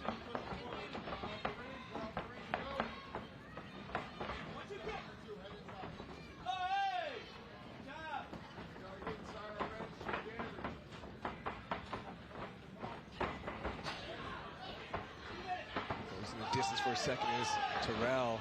It's a knee for it. Under 2 minutes left in round 2. Terrell just ineffective in the clinch here, not able to get any leverage on Taqueno to get this fight to the ground. Obviously, that was the game plan. And if it wasn't the game plan, it is now.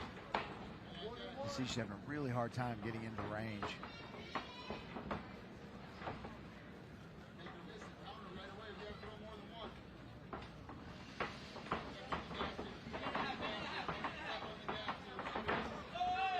Good kick there.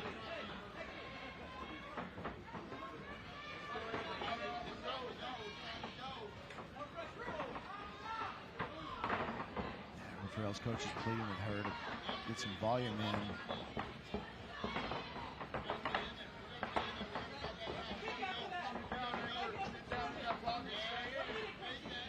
See, right there for Christy, she had Amber backing up, gave her that moment to get out. More volume would have been good there, and now there you go. Unleashing is Christy. Oh, big knees out the clinch.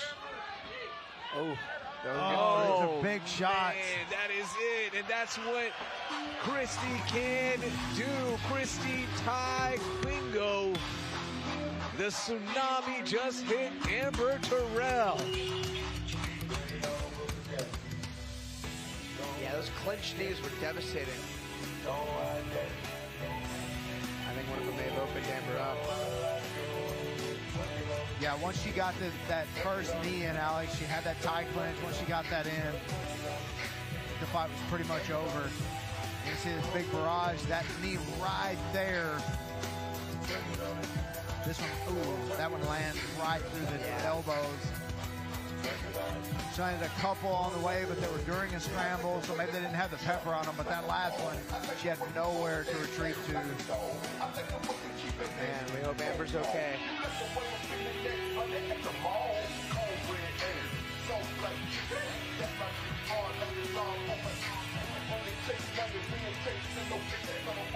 Oh yeah, big mouse in the eye as well.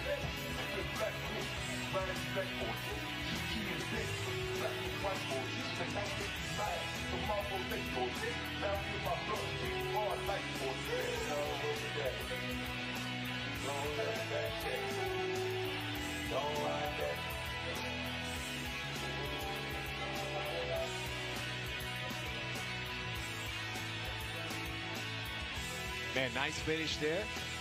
Michael is heading inside, but first let's make things official. Here's Wayne. Ladies and gentlemen, the end comes. 4 minutes, 21 seconds into round number 2. Declaring your winner by TKO, Christy Tsunami Taqueno. I'm here with your winner, Christy Taqueno. Christy, a striking battle that you obviously won at every stage. How does this feel? Feels good. Happy birthday, Mom. Today's my mom's birthday. Happy birthday. Well, happy birthday, Mom. There at the end, you had her in the tie clinch. One of those knees went right through the elbows, landed on the nose. Did you know this fight was over? Well, I stick to the game plan. I also went to Mexico and I trained very hard with Lupi. Love you, Lupi. And my coach, I just stick to the plan. He's the one that came up with it, and I just stick to it. And I just thankful to all the people that support me, my family, friends, and Outfox MMA in Virginia. Well, Christy, congratulations. It was a dominant performance on the feet. We look forward to seeing you again. Your winner, Christy Taqueno. Congratulations to Christy Taqueno. What a finish there. Cutman Joe getting his work cut out for him. Amber Terrell is up and good. Got that nose to stop bleeding. And we'll keep things moving. Meet our next fighter. Please welcome Michaela Keller to the blue corner. Michaela Keller, second time inside the Fury FC cage. Looking for that first win ever as a pro. Yeah, Michaela Keller, like you said, looking for her first win, but these losses to Mia Draw and Measure Rep are, those are formidable opponents, but was 4-1 as an amateur, and 3 of those 4 wins were finishes. So, don't let the record fool you. Michaela Keller is for real. Yeah, walks out with the black belt, looked like a karate black belt. I'm speculating, but it definitely had the look. Oh, okay. She is a 4th degree karate black belt, 22-time world champion in sport karate. Oh, wow. All right, we'll see if those skill sets play a role in this fight here in the Fury cage. Wouldn't be surprised if her opponent maybe looks for a wrestling game plan, but that'll be told here pretty soon. We sure that's a karate black belt? I tell everybody my jiu-jitsu belt is a karate black belt. I was just looking. It looked like a karate black belt. I've been in martial arts for a while. Some of the belts have a certain look to them. The black belt herself, Michaela Keller. That's right. 22-time world champion. She deserves the moniker. Michaela is inside. Let's meet her opponent. Please welcome to the red corner, Valerie Soto. Valerie Soto, second time inside the Fury FC cage, on a 2-fight losing streak, Michael. But we've seen her go the distance against some really talented fighters. Yeah, she has. And, as a pro and as an amateur, she's fought Vanessa Demopoulos, who fights in the UFC now, and took her the distance and lost by split decision. But still, she has been in there with some very, very tough competition. 7 fights into her pro career, 4 as an amateur, which she never lost. So, Valerie Soto, very tough. Yeah, we just saw her on a Fury card in Rosenberg just a couple of months ago. Went the distance with her opponent. The girl stood and slugged it out the whole time. It was a fun fight. It was a bloody fight. Neither one of them really backed down. Yeah, Val was the one where the gauge opened up. Remember on the ears, you see the tape again. Taped up, the gauge holds. There's an over-under on it. The tape will stay on this time. I'm going to go with no. I'm gonna go, they're gonna fall off. Yeah. It happens. Our Tail of the Tape brought to you by OnlyFans. Be sure to subscribe to our Fury FC OnlyFans page. Height advantage, reach advantage for the 26-year-old Val Soto. Both fighters did make weight for this flyweight division showdown. Both fighters are inside. Let's get our introductions. Your next fight, brought to you by OnlyFans, is scheduled for 3 rounds in the Fury FC Flyweight Division. Introducing to you first, fighting out of the blue corner. This mixed martial artist stands 5 feet 3 inches tall, and she weighed in officially at 125.6 pounds. Fighting out of Vancouver, Washington. Tonight, she looks for her first win as a pro. Here is Michaela Killer Monkey Keller.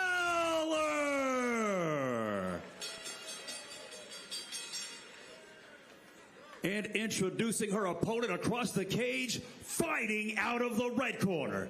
This freestyle fighter stands 5 feet 5 inches tall, and she weighed in at 125.8 pounds.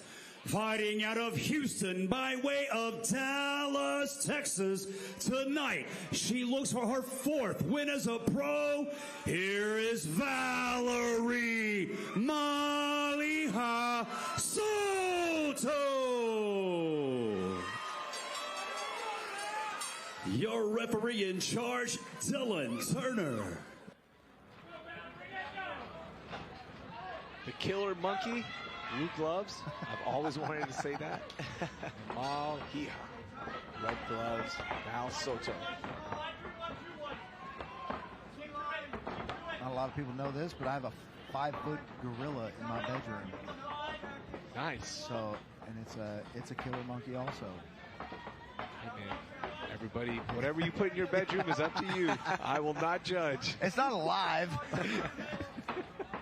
It's a judgment-free zone, this broadcast table. No, I've seen it. It looks awesome.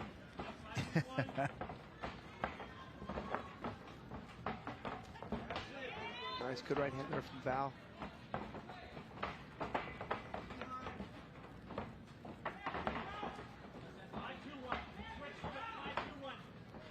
Not the conventional karate stance for Mahela Keller that I might have expected.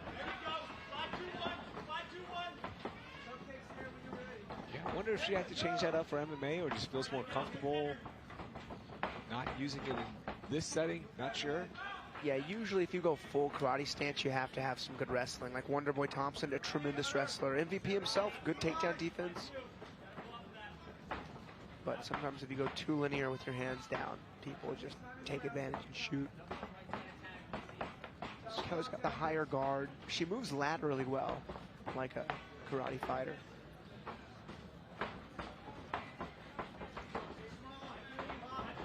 Ooh. That's right hand right over the top from Keller. Keller's kind of blitzing in with the right hand as well. Not a lot of pop on it. Val definitely sits down and her punches a little harder.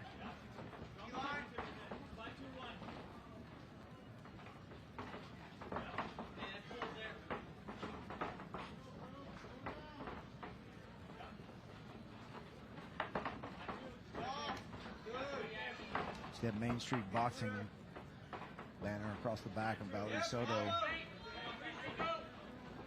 Crew Bob, inner corner, was a guest on the Fury Unleashed podcast this week as well, along with Gabe Macario. Is that why that Hallerhead whiskey's only half full over there today? Yes. They were having a lot of fun on that episode.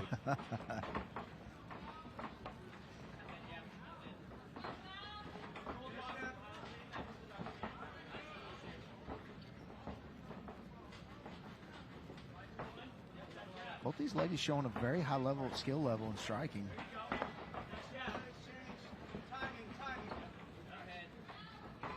Oh. Good connect there from Soto. Made Keller change positions for just a minute. Change stance.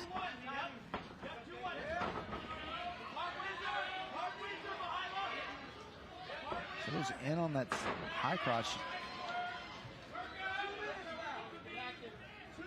Gets Keller down. Coach is screaming at her. She got 2 minutes to work from this position. It's a lot of time. Not great leg positioning there from Keller. Now she's got a little bit more of a guard working.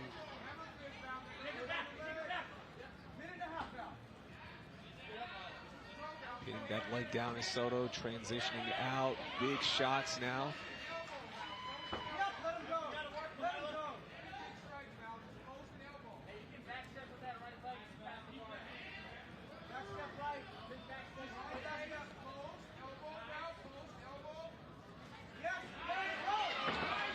Ground strikes here from Val Soto.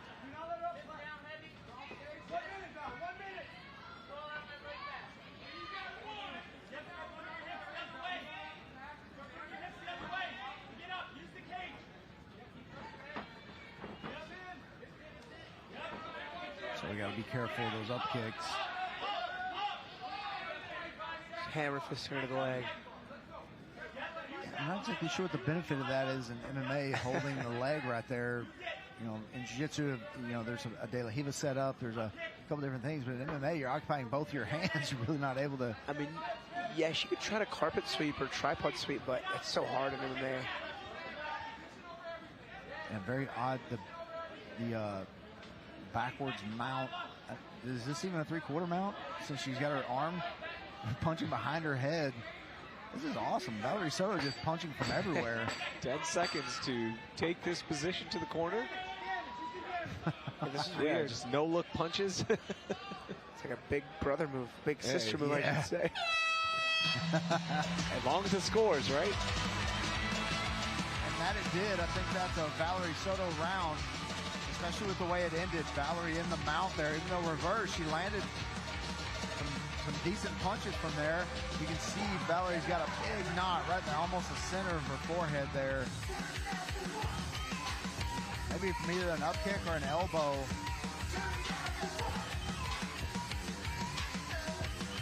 Kevin Holland in the Achilles holding area here. Nice to see him. Nice little welcome package there for Kevin Holland. Love seeing all of our UFC fighters out here supporting. By the way, we'll be on UFC Fight Pass coming up at 8 p.m. Central Standard Time for Austin Lingo making that Fury FC debut, taking on Cam Teague, 6-0 prospect. That's going to be a fun main event.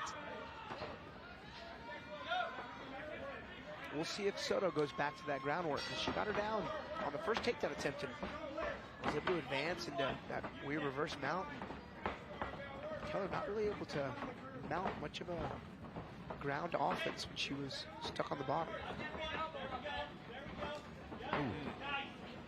It's well-timed right hand with Keller. She's got her hands together. Looks like she'll finish this takedown. Valerie Soto trying to advance to the mount again. They must have talked about that in the corner. Val probably felt a physical advantage on the ground as she ended round one because she immediately went for that. Yeah, I think they feel like if she had more time and was facing the right direction, she might have been able to do some damage. I mean, she's all but in mount. If she can hook her left leg under the quad and then kind of phase her hips in, it's almost a leg lace, but bottom person was out of position.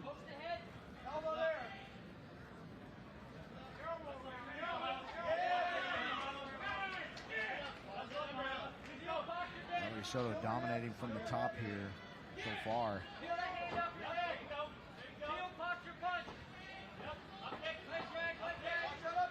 Be careful again. She's holding that leg again, holding the Achilles tendon behind the leg. Gonna cause Valerie to get in this reverse mount again. Valerie, you can tell she does not want to be here. She does not want to be facing the wrong direction this time. Looks like she, Michaela Keller may be going for a calf slicer there. So she tries. She's way out of position for it, but or maybe trying to feed that leg through for a heel hook on that side. Man, she's gripping as if she has a straight ankle lock, but yeah, there's just not one there. No.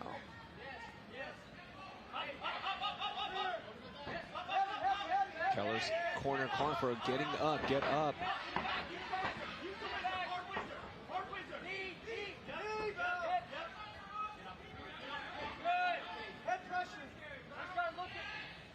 Nice scramble there between these two women.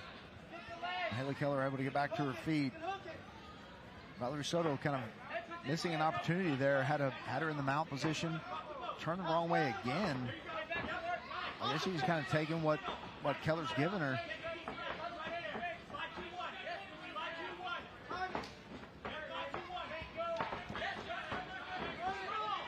Well-timed shot there. Able to get in deep. Just not able to get her hips underneath her. Let's see if Valerie runs the pipe. It's Michaela Keller back down to the mat.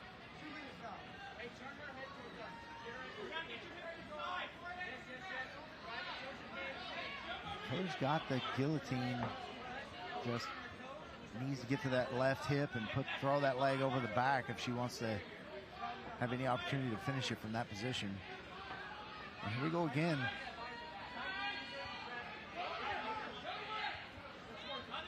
It's 130 to work with here. Does Soto see if something opens up? It's been all Soto on the ground. Big punches here. Yeah, she had a little bit of a gift wrap grip there.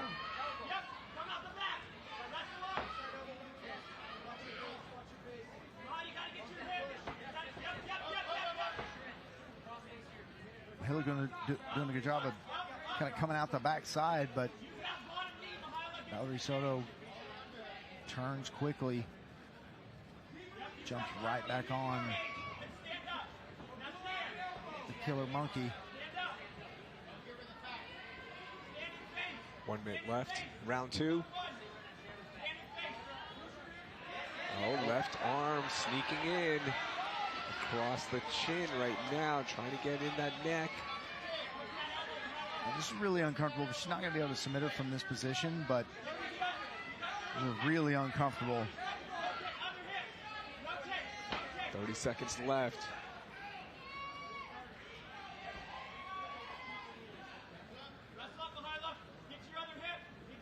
Soto in a dominant position here. See if she can get that through. If she can pull that arm out. Oh, this could be it. Oh, here that we go. That's a tap. Great work there by Mal. Yeehaw. Gets the tap of Mahela Keller here at Fury FC 95.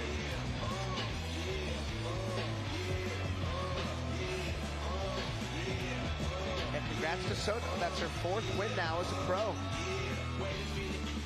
Soto is one of those fighters. She catches fire, wins 3, 4 more fights. I can see her getting to the next level, has all the attributes. Just has to start getting those wins up, and a good start here. She did not have much time left in the second round. Quick tap there from her opponent.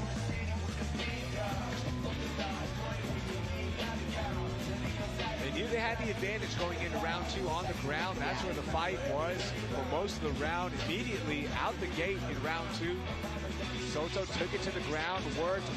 Keller got back up and went back to the ground. And eventually that neck opened up and Val Soto gets the tap of Keller. Let's make things official. Here is Wayne. Ladies and gentlemen, the end comes. 4 minutes, 49 seconds into round number 2. Declaring her winner by tap out due to a rear naked choke, Valerie Malika Soto.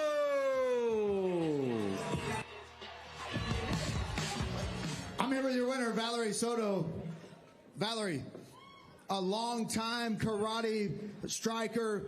You go in there, you're exchanging with her well, but what's the plan to get this fight to the ground? Absolutely. I got to believe in my wrestling.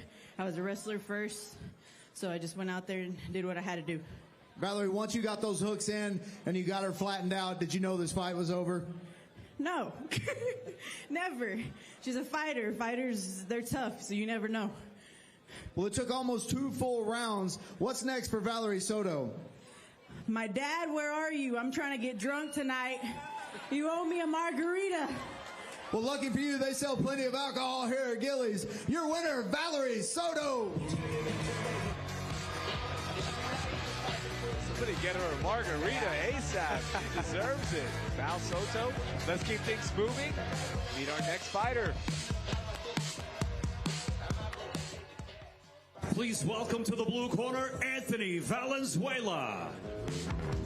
All right, when I was looking at this card, especially this undercard, this next fight, I had circled. I can't wait for this one. Anthony Valenzuela, 3rd time here inside the Fury FC cage, is undefeated here in Fury with wins. Both wins with finishes in round 1, Michael. Yeah, and even the losses he has, I mean, his debut was against Luis Garuli. And so this guy doesn't take easy fights. So Anthony Valenzuela, very good, fighting out of Albuquerque, New Mexico. So a great camp over there at Jackson Wink, Alex. Yeah, his last fight in Fury was against a prospect, a guy making his pro debut. And despite the guy having a great amateur career, I was like, man, this is a tough debut here in fighting Anthony. And sure enough, Anthony made quick work of him, took him down, took his back, choked him out. Really surprised him, but I was like, man, this guy is a high level. I cannot wait to see him fight again. And we see him walking in the cage now. I'll tell you, his opponent is also a guy to look out for. Yeah, Mihai Kublis was the last opponent he got the tap of. Let's meet Anthony's opponent. Please welcome to the red corner, Armando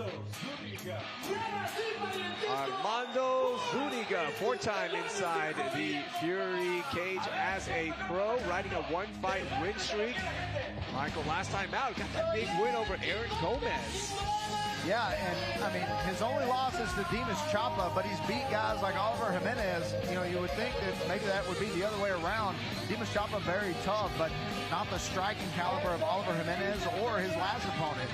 Armando was 4-1 as an amateur, and he says one thing in his interviews before the fight: I'm coming for that title.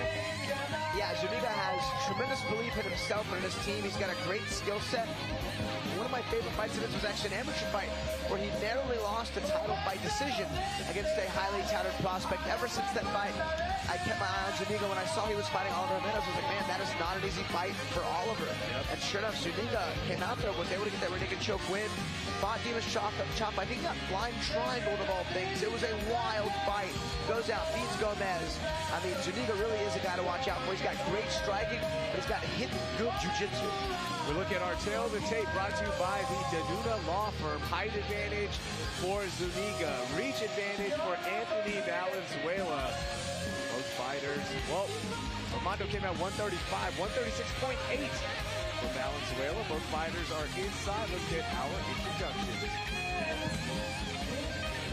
The following contest, brought to you by DanunaLawFirm.com, is scheduled for 3 rounds in the Fury FC Bantamweight division.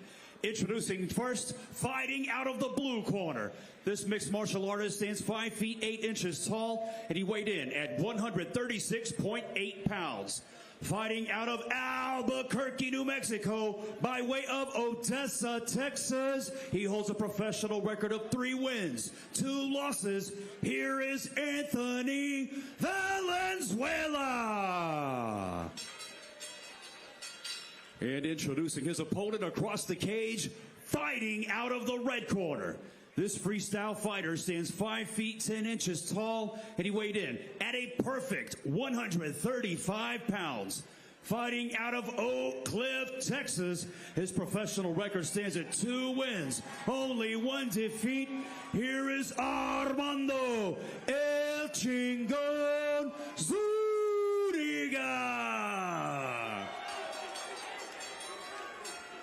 Your referee in charge, Don Turnage. Don Turnage inside. Man, both of these fighters are game to put on a show. Valenzuela, blue gloves, red for Zuniga.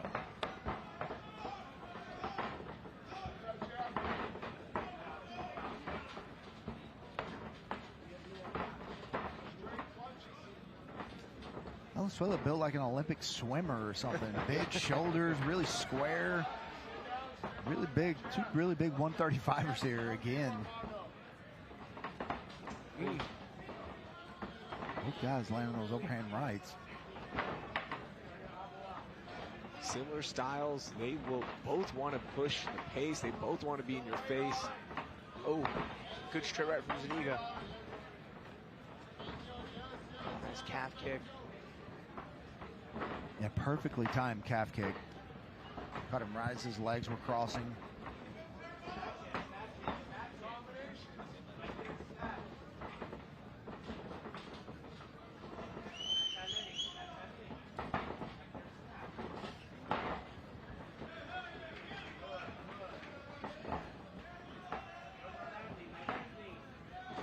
Both guys trying to find range here. Both guys have landed well. Still, neither guy's really found the spot yet. Another good calf kick there from Zuniga. Oh. Oh. Not even too sure what hit him. Oh, man. High kick combing the hair. Pull him up. That leg back down, head position, Mondo. Elbow here, outside, there you go.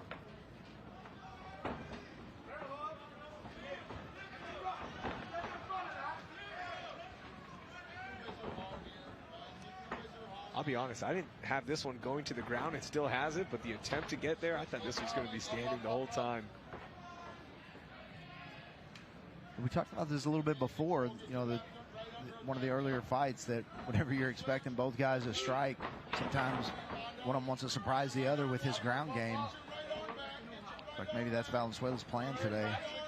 That was an interesting transition to the front headlock. He was in on that double, and then goes right to front, like snaps him down and got some back exposure. Nothing really working to 100%, but it was really creative grappling there from Valenzuela. Creative use of the cage also to kind of walk up and got to jump over get that other hook in over the back of Zuniga.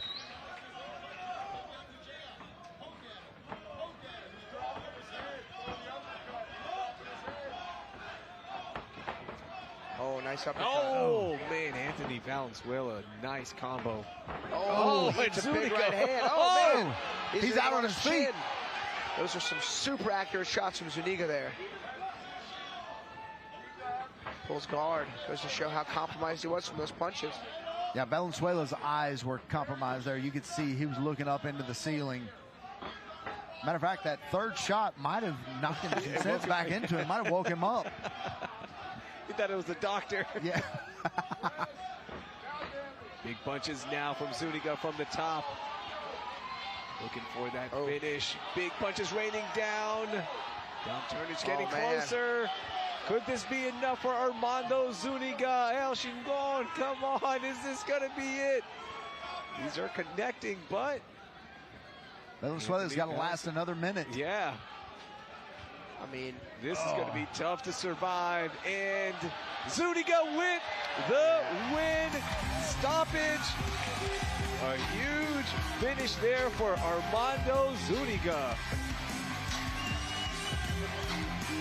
Man, he really invested. He rifled off about 60 right hands there from the guard.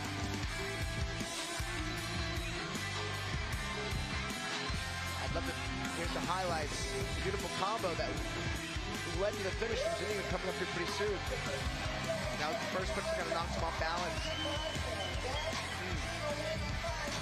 There's those punch combinations. That uppercut right there might have woke him up. He pulled guard. It was all Armando Zuniga after that. Michael's going to head inside to speak with the winner. And programming note, if you were tuning in for Tyler Stout against Aaron Peterson, that will be a swing bout after our main broadcast on UFC Fight Pass. We'll be right here on the Facebook and YouTube pages for Fury. Let's make things official. Here's Wayne. Ladies and gentlemen, referee Don Turnage calls for a stop to the fight. 3 minutes, 55 seconds into the very first round. Declaring a winner by TKO, Armando El Chingon Zuniga. I'm here with your winner, Armando Zuniga.